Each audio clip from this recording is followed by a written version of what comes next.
आप देखो कि संसार की कोई सुंदर वस्तु, सुंदर चीज, सुंदर मनुष्य आप देखते हैं तो मन को कितनी प्रसन्नता अनुभव होती है।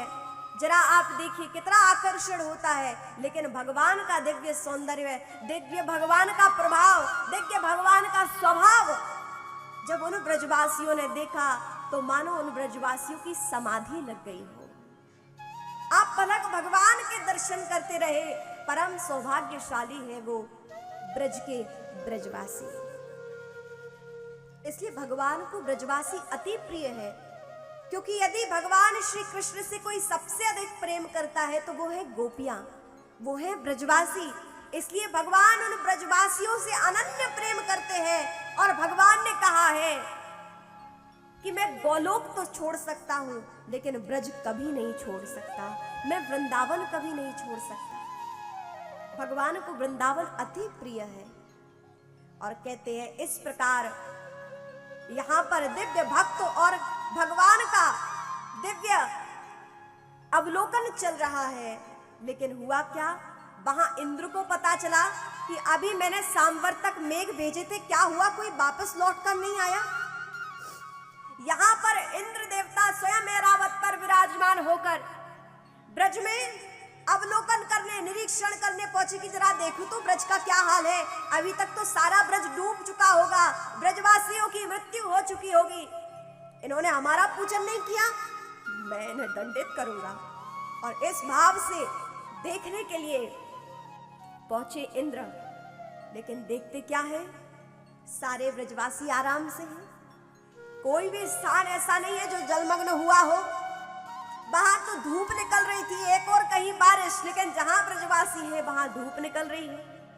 भगवान ने कहा आओ ब्रजवासियों, अब तो धूप निकल गई, बाहर आ जाओ। भगवान ने जिस प्रकार कनिष्ठ का उंगली में गिरिराज पर्वत धारण किया था, वहीं गिरिराज पर्वत से सभी को बाहर निकाला, गिरिराज पर्वत वहीं से स्थापित किया और फिर पुनः सभी ब्रजवासी बाहर आए। इतने में देखते देवराज इंद्र ने देखा कि अरे मैंने तो यहाँ सांवर्तक मेघों को भेजा था, यहाँ तो बाल भी बाका नहीं हुआ, यहाँ तो ऐसा लग ही ना रहा कि थोड़ी सी भी बारिश हुई हो।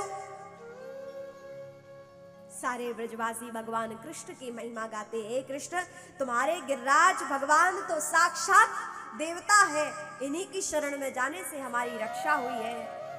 भगवान मन मन मुस्कुराते अपने भक्तों को दिव्य दर्शन दे रहे हैं। अब इंद्र को ग्लानि होने लगी,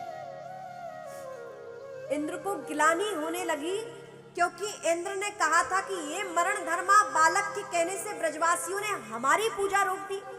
आप जरा देखिए, कुछ सरकार में बैठे हुए लोग कहते हैं भगवान राम काल्पनिक थे। क्या थे? काल्पनिक थे, यानी भगवान राम का कोई अस्तित्व ही नहीं था। भगवान राम भगवान नहीं थे, हाँ एक अच्छे राजा थे। अब उनको कौन बताए कि आप अन्य धर्मों की आपके खुद ही का कुछ पता नहीं है। और जब आप ऐसी बातें करो तो इसके लिए बहुत इशू नहीं होना चाहिए, क्योंकि जब उन्हें जानकारी ही नहीं है तो क्या ही कहा जाए। उन्हें जब भगवान राम काल्पनिक लगते हैं तो भला वो राम जी के दर्शन करने ही क्यों जाएंगे। इसलिए राम जी के भी दर्शन करने नहीं गए और भगवान राम को काल्पनिक बताते रहे। आप हमारा इशारा समझ रहे हैं? भगवान राम को काल्पनिक बताते रहे।